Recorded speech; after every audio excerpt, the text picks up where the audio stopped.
he doesn't eat much. He doesn't. He wants breast. He wants breast. I haven't got milk.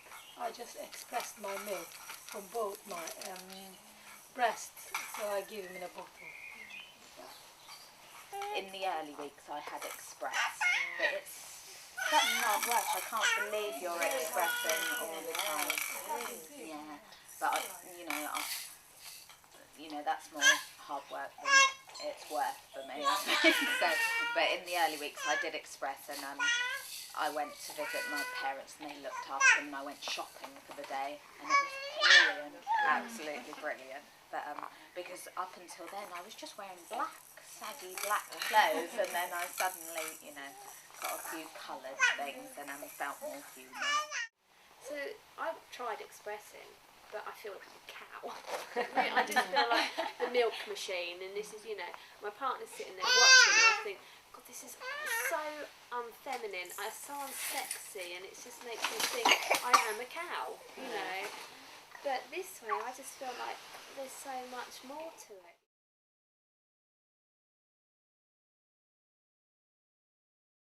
I've found a couple of times now that the elderly, OAPs, often quite say, like when they're crying, oh, isn't mummy nasty? Does mummy smack you? Oh, bad mummy. And it makes me feel really bad that they're doing it to be nice. And I walk around thinking, but I'm a good mum. I'm good. And then I question myself. Well, we've sort of fallen into two categories, I think, as mother. You're either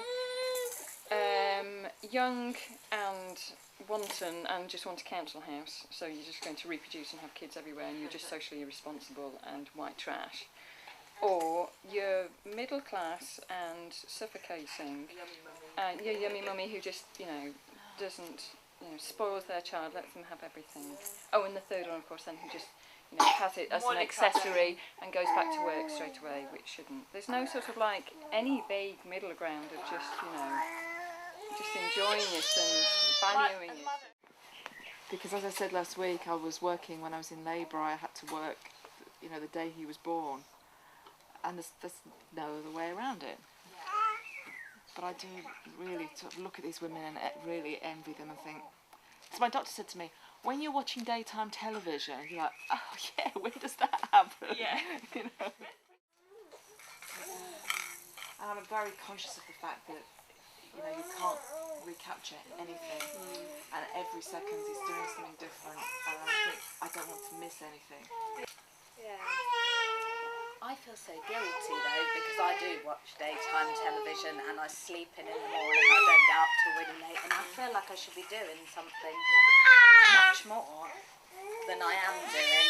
And everyone says don't, and enjoy this time and make sure, if you get lots of sleep then you're just enjoying yourself, you're not like overtired. But I can't shake off the guilt, I feel I should be doing something. You're making yourself available for your baby then.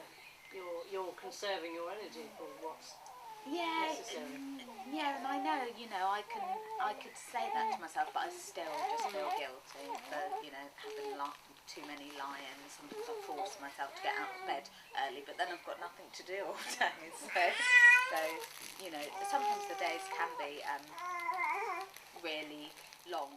Some family members who, as soon as I said I was going out, it was as if, they'd all been waiting for it, and I thought it was a bit weird. I was saying, good, Kath, I think you ought to, because, my sister-in-law said, because, it has been 3 months. As if I haven't been out for 3 years or something. I thought 3 months, you could say 12 weeks, doesn't sound as much. And, it was a very strange one. It was like, well, don't you want to be away from her? Friends who've not got children, it's like, oh my God, you're going to become a new mother born. All you're going to do is talk about your baby.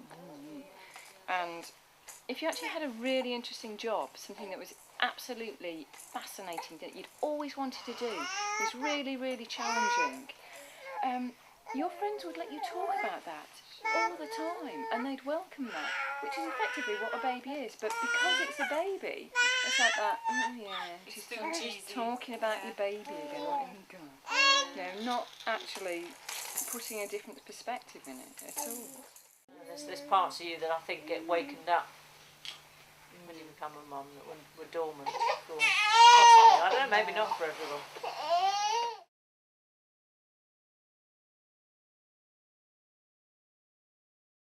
I looked at her and I thought, wow, it's my baby. But there's no, I'm not going to say I didn't love her, because obviously I do, but it wasn't as I thought. It wasn't like an uncontrollable emotion. That might have been the you drugs know. though. I didn't get that either.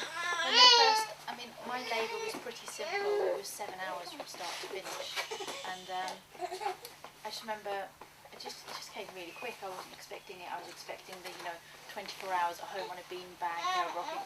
It just didn't happen. I turned around and I remember taking him, holding him. It was like, wow, this is my baby, and it was brilliant to see him. But I didn't get that whole, cry. You see him telling him cry, and I expected Chris to cry as well, and he didn't. It was just all a bit of a daze. To be honest, I wasn't until everyone else left the hospital and it was just me and him on our own that I actually felt that, oh my God, you're my baby. And I didn't want to put him back down in his cot. Like you say, that this all-consuming love that you have, and then you have to factor that into how you relate to your husband or your partner or your close family, and it's a juggling act all the time. I think balancing. I mean, it's absolutely adore my partner. I know. It's a different. Actually, and then it's like that. There is no comparison. Yeah. Absolutely none whatsoever. And it's totally different sort of love. Completely different. Yeah. So has anyone got plans for this Sunday, Father's Day? Is anyone? Isn't it where they sort of go, here, it's Father's Day, have the child.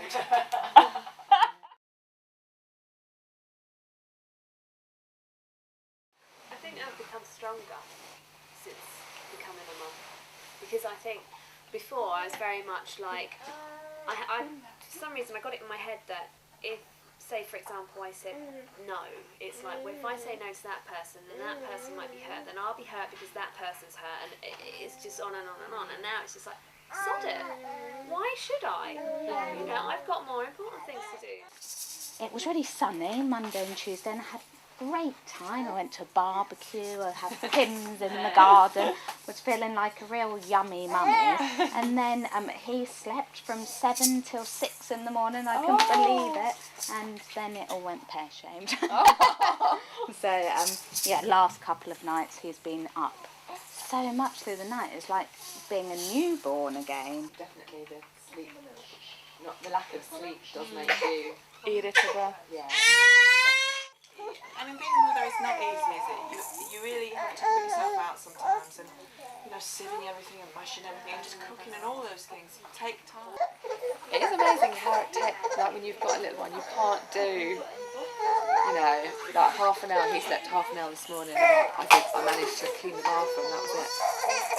It always makes me laugh because I live above someone that had a baby 6 weeks after me.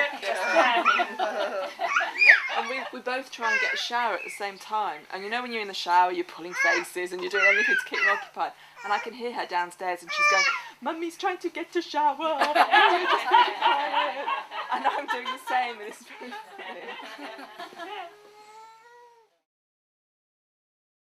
I couldn't believe that nobody told me how shit you felt for like 5 months. Yeah. And then at the end as well, the midwife said, oh yes, well if your hormones are bad at the beginning, you're often really sick at the end as well, because your hormones are changing, ready to get ready for labour. It's like, oh thanks. But everything is shit at the end as well. It's all about these women that are absolutely fabulous. And, I had a got really breast good pregnancy. I had no morning sickness. I didn't really have any of the kind of pregnancy symptoms that you get. I didn't get heartburn or indigestion, or I got a thrush once, which was quite nice, but that's the only thing I got for the whole pregnancy. So I had a brilliant pregnancy, and then I had the 7 hour, because I kept thinking, right, I've had such a good pregnancy. She's textbook that I'm going to have the worst. I'm going to have the worst labour in the world. So I built myself ready, thinking it's going to be terrible labour, and then it wasn't. And then I got this sinking feeling, right, I had a great pregnancy and I had a brilliant labour, so I'm going to have spawn of the liver again,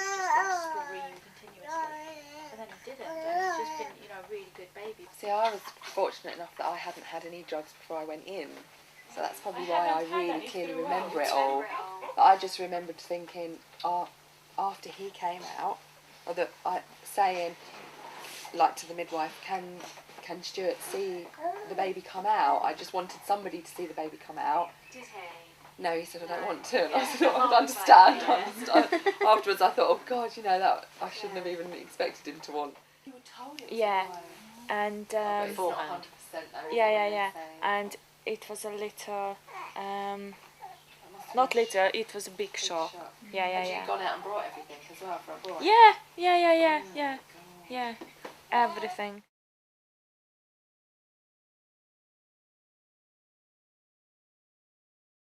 No, I think it's amazing what mums do. She take pride in each day when you've got through and you've done, you've been with your baby and shared with them and sort of given them that love.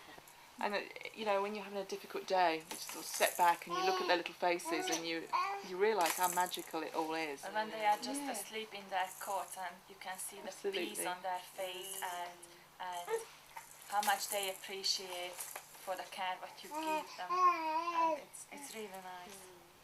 And actually you can change this going out, not going out at any time when you want to, because you just arrange your things around your baby if you want to change your life. And you were absolutely right on saying that our youth is for enjoying ourselves, and when time comes to take on motherhood.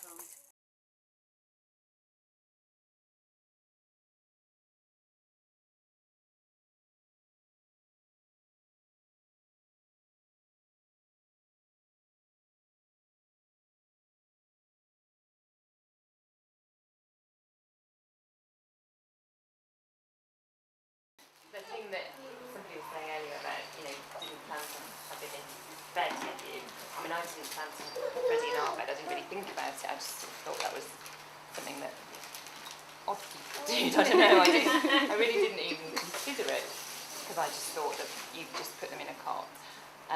But I so wish that we'd just done that from the beginning and not tried to kind of, because the amount of time I sat on the edge of the bed feeding him, waiting for him to drop off to sleep, putting him in a cot, hoping that wasn't going to wake him up as I lowered him into the cot, which I inevitably did, and then had to pick him up See again. the eyes open, don't you think, or the little jolt on the way down, and just the amount of extra sleep I could have had if he'd just been lying next to me right from the beginning, because it took a few months before we kind of thought, well actually, he might as well just be in the bed with us all night. So I definitely would have done that differently from the beginning. So I feel like telling everyone I see who's pregnant. Just have my baby. I actually enjoy the fact that he does go into his own cot though, because I feel like I can be me in the evenings.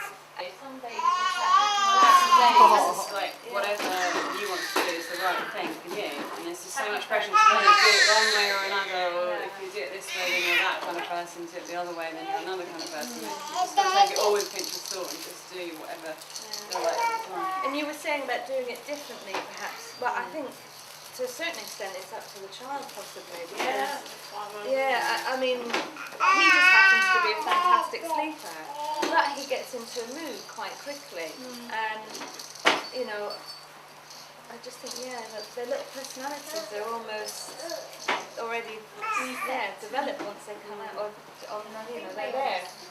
But the other thing is sort of feeling really positive about being a mum, because I've had lots of, it's great having Mark there, but you've not had much sleep and they say he's not sleeping in a bed by himself at 7 o'clock at night, getting a tizzy and think I'm doing it all wrong and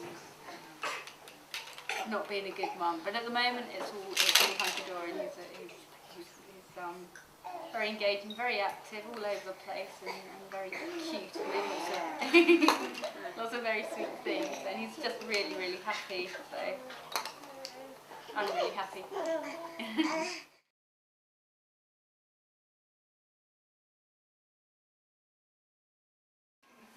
treating me like a drama.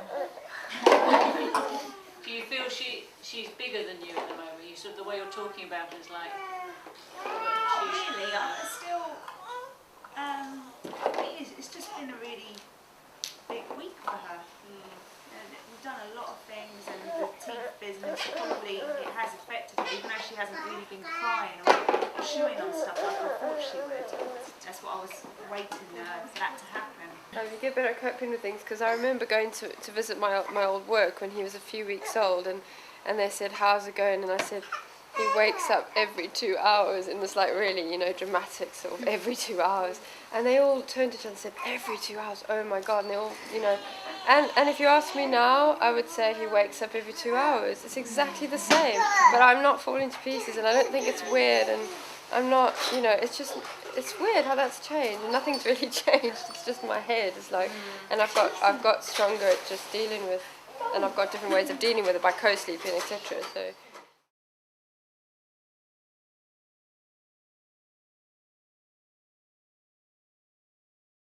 I was feeding him and he was enjoying the food, and after, I think he might have caught the spoon on his mouth or something, but it just set him off and he was in tears, and when he starts to cry, that's it. you've lost it with him basically. He doesn't seem to forget or forgive very quickly, and he just keeps going on and on and on and on and on, and yeah, just what somebody mentioned earlier, you know, you follow their moods, and so because he was so upset, it got me down as well, and I felt really, you know, really bluesy afterwards, probably because I just don't know why, you know, what it was that triggered it off. And I feel a lot better when he's there, and then it comes to Monday and I feel like, oh God, I've got to do it again and put him down, and you know, he's just a lot more kind of like, well, he's crying, but that's what babies do, you know. Which is good for me because I get myself really worked up about it, and he's just a lot more matter of fact about it. We've both been ill, so she got a tummy bug, which is not nice, so she's sleeping in my bed, and she threw up all over me about 3 times, and then I got sick. And this week she hates her pram again, which is nice, which is really good when it's nice and hot. So I had to carry her in a sling, and she's getting really heavy. But apart from that, she's good. I'm happy. It's just amazing how when he's ill and when I got ill, how everything just falls apart. It's kind of like how it was in the very, very beginning again, kind of real sleepless night, and just like the days just go really quickly and are just torturous kind of things. So yeah, we didn't have a good few days, a couple of weeks ago, because of this weird temperature thing that didn't go away. So he had to go into hospital for a couple of nights. I had to go with him, and while he was on antibiotics. So we don't really know what it was. It's just a bug that really wouldn't go away. But it's funny, yesterday I had to go to the supermarket with him, and I've realised that he knows now that he eats, because everything I picked up to put in the basket, he was going, and absolutely everything, as if to say, you know, I want that, I want that. So it was actually quite a challenge in the supermarket with him, because he just wanted everything that I was picking up, because he knew it was food and he wanted to eat it, and he got really upset when I wouldn't give it to him. So another tantrum in Tesco's, but you know, I'm sure they're used to it.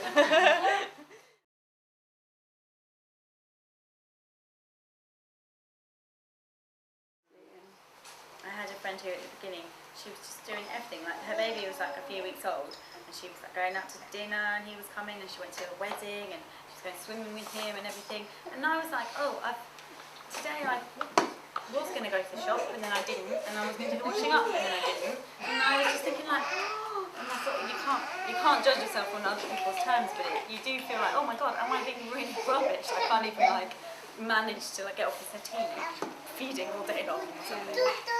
So I kept pushing him, screaming his head off, and I stopped to just, you know, comfort him and say, look, it's all right, it's all right.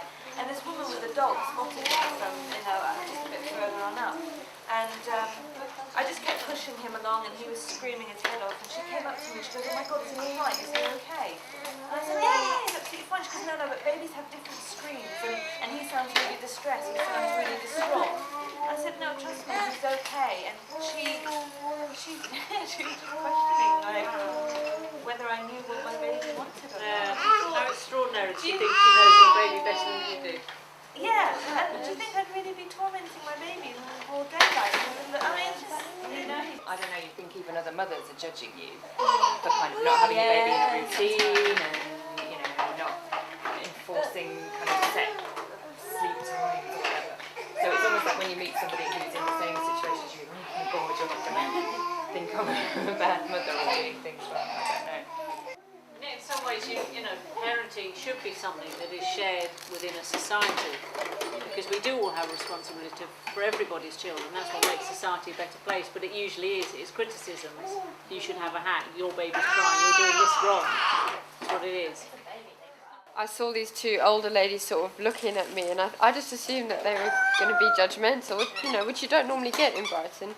But then a bit later I got up and was walking past, and they were sitting on this bench, and the one woman said, "Oh, were you just feeding your baby?" And I said, "Yeah." And she was like, "Oh, good for you." And I was like, okay, I was really surprised, because I just somehow thought that, you know, and just people saying like again, often older people actually saying, "Oh, isn't it lovely that you carry him, and he looks very happy there," and you know, and that's quite affirming. I was breastfeeding him, and I sat down at this table. This other mum was bottle feeding, and I didn't know from a bar of soap, and she just looked over at me and said, this is his first bottle today," and she started going into this whole thing explaining why she was feeding him, because he was biting her and all stuff, and I just thought, I don't know, my impression was that she felt that she had to justify it to me, even though that I might be judging her, which I wasn't. That I might be thinking, "Oh, why aren't you breastfeeding?" or something, and it was just quite typical for me, of like how mothers do sometimes judge each other, or imagine that they judge each other. Yeah, I feel a lot more admiration for mothers now, and I used to think it was just an ordinary thing, and now any mother that I see, I'm like, wow. I don't know, it just, now that I know what goes into it, and how I used to be more judgmental about if they're just misbehaving, I think, "Oh, what a terrible mom," you know, and now I know, like, it just isn't that simple.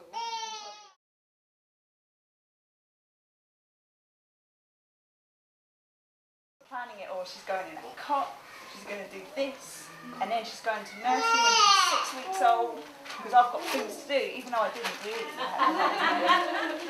And that was my biggest fear, is that I would end up pushing a pram with other mums, and I used to always be like, have we got something else to do? Everyone has kids, so there's too many kids. So it was really weird how it changes. Because even when she was born, it didn't really register with me. I still thought, right, there has to be a nursery in the hospital. You know, stick her in it, get some sleep. And it took a while. But now it's I feel bad if she's not around other babies for a while. So I like her to be, you know, with people, and I don't want her just to think that it's me, her, and the telly in the house. And that's now my biggest fear, is that she doesn't really, you know, get a lot of her experiences. So I try and take her everywhere. I take her swimming, and you know, we go to the beach, and you know, we're always out doing stuff. So it's completely different from what I thought I would be. Right? I used to get afraid of something happening to him. I used to get really scared about something happening to me, and Matt having to bring him up without me. And I lie in bed, and sometimes this thing just this horrible scenario would just flash through my mind. Like, Matt, I'll have to bring him up on his own. And it would sort of, it's kind of obsessed me for the last part of my pregnancy. Kind of strange, like, hallucination. And I think, because I keep having this hallucination, it's going to happen. Like, it's like a foreboding. So that was a bit odd. But then, of course, when labour started happening, I didn't have time to think about any of these fears, because it's so sort of elemental, so you don't have time to go, I'm frightened of my strange fear. I'm just... When he was born, it was like, oh my God, there's a baby. And it was like, he had this big exciting day in hospital and stuff. And then like, Chris had to go home, and my parents went home, and I was like, what do I do with him? He was just asleep, and I thought, I can't go to sleep, because what if he like dies when I'm like asleep? So I think I didn't really start to get fears until he was born, and then...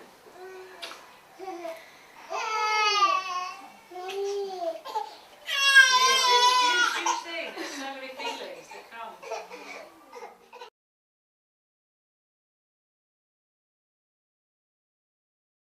Oh, I'm going to have my first night away from him on the weekend, which I'm really looking forward to, sort of, in a very guilty way. I know he'll be fine. He's absolutely fine with his dad. His dad, you know, can look after him, no problem. I feel that I'm really looking forward to it, but in a guilty way. So we'll see how that goes. I'll let you know next week.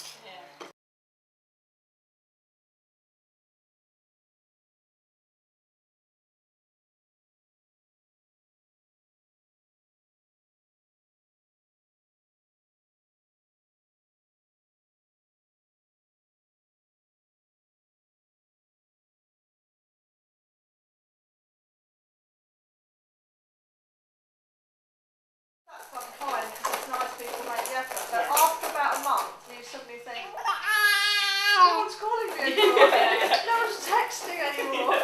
That's it. I've had my time. We're no longer special. And it does feel a bit like that, 'cause you're suddenly there at home and you can't really, be doing much because you're still recovering and getting used to things. Everyone's gone. But you do need that. I mean, I think with my husband had 2 weeks off, and coming to the end of it, I did really want him to go nicely. I thought, I need to do this on my own, so I've got to do it on my own. And having him around longer isn't going to help me get into my rhythm. A lot of my girlfriends who don't have children are in London, and I think with having the child and they're living in Brighton, we just don't see each other, and we do catch up. It's a bit like that. They've still got their same single girl life in London, and I've got a baby living down here, and my life is so different now that it really is difficult to relate.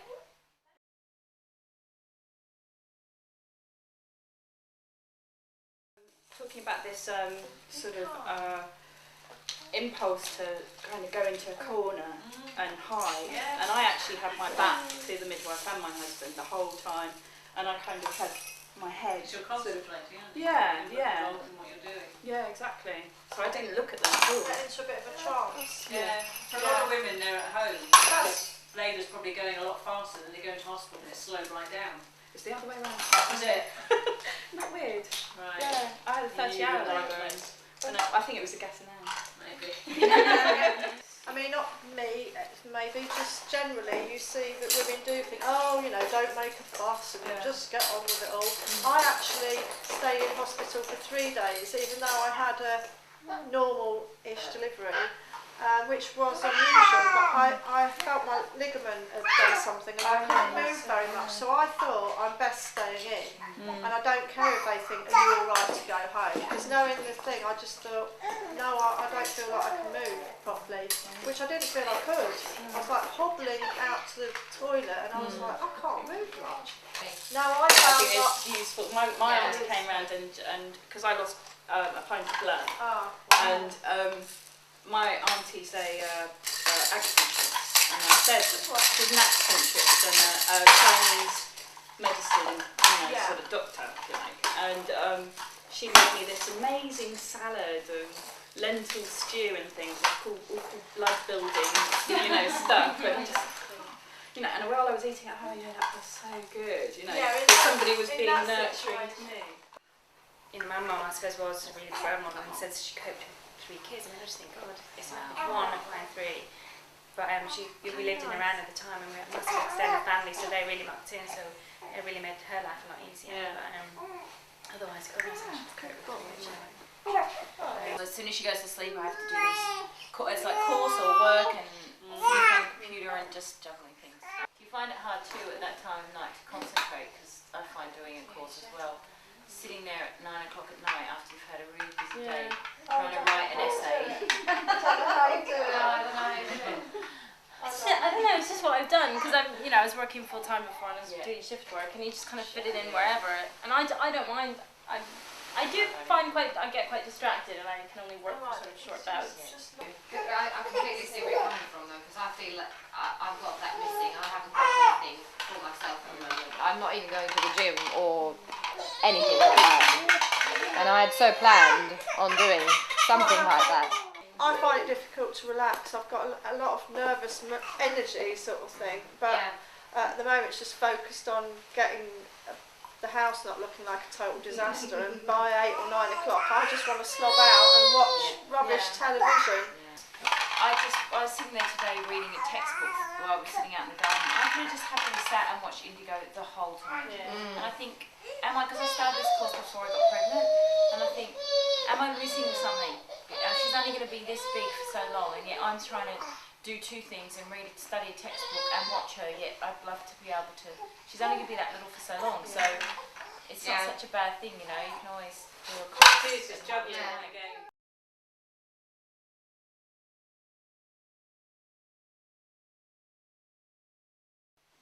And then we went to Wales. We went camping for one night. Camping as well. Gosh, that sounds outrageous. Camping for one night. We've done before. Well, my husband wanted to go to this breakdance competition. So, and I always want to go along because I always want a trip somewhere. So we drove, we went there, and that went really well actually. He slept for 9 hours in a row, which he doesn't usually do. Yeah, I don't know. It's really exciting to be able to do those things, and I don't know how much longer I'll be able to kind of just take him along wherever. But I find it really difficult because they don't talk, and you know, as long as he's not. If he seems happy, then he's happy, isn't he? And I don't know what he wants. I think you can tell if your baby's not happy instantly. You know, I mean, you have to be happy in order for that's what I think. I think that's what I like doing. I like going out every day and you know, going for a walk, going into town and doing things. And that's only good for the baby. I'm having one of those negative days today where I just think, oh my God, this is it now. She's ruling my life now. But thank you. She kind of decides that, okay, I know how to get mummy out of bed in the middle of the night now. and you know, this is what I do. I just scream until she picks me up, and yeah, I don't know. They're the thoughts that are really going around my mind at the moment. Just that whole, when do they start sussing that you're, that they don't have to actually have a problem, but they might just want to cuddle and.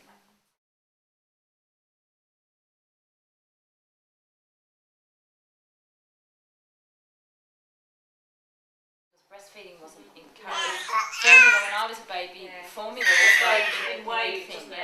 So yeah, I was really surprised because I was only breastfed for 6 weeks, but I have a brother and sister who are 11 and 9 years younger than me, and my mum was so pro breastfeeding with them. So I was shocked when I had Indigo. It was the first time I'd asked Mum how long was I breastfed for, and she said 6 weeks. But that was what happened in the 70s. I mean, I suppose it's the bottle or the breastfeeding thing that's worked before, and that doesn't seem to completely do the trick anymore. She doesn't always fall asleep when I feed her.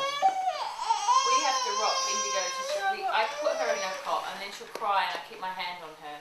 Yeah. And I'll let her cry a little bit, but not too much. And then I pick her up and put her on my shoulder. And I'm trying to get her to sleep in her cot. And sometimes she will with my hand on her.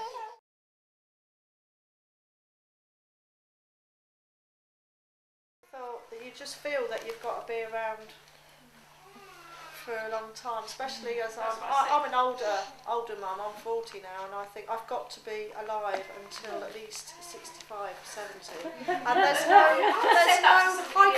nothing can happen to me. And it's really silly because, I mean, you know, well, I suppose at the end of the day you haven't got that control or power, but you just think when you've got kids, you just suddenly think, I've got to be around for them, nothing can ever happen to me.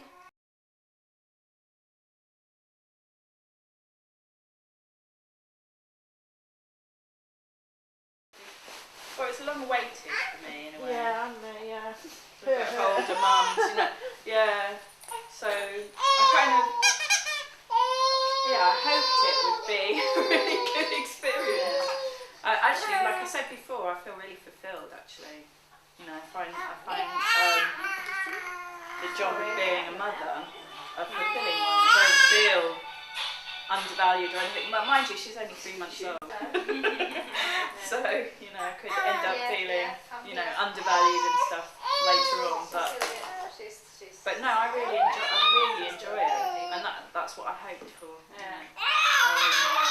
But also, it's interesting, you know, the sort of the lows as well. I kind of think of it as being part of the experience, and that's good.